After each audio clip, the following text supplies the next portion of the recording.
voilà la musique.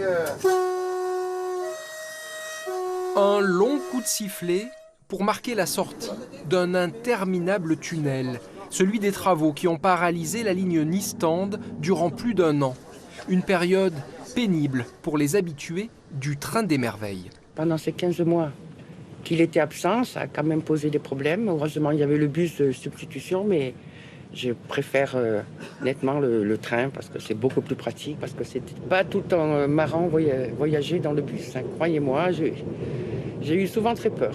Je suis descendue en voiture, voilà, tous les jours à 6h30 sur la route, parce que comme c'est bouché souvent, donc...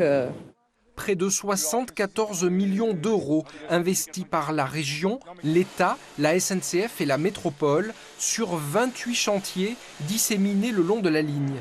Il a fallu d'abord conforter la voûte des tunnels du Mont Grazian et de Brosse. Dans ce tube, entre Sospel et Touette de l'Escarène, un train-usine a permis de rénover la voie.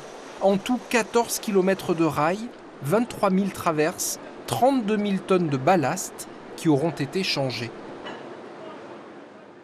Aujourd'hui, c'est, on va dire, un jour de fête.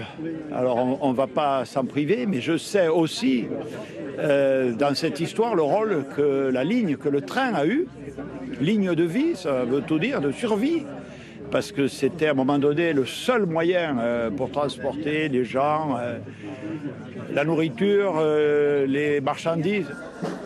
Cette voie centenaire qui a survécu à la tempête Alex est désormais rénovée pour des dizaines d'années.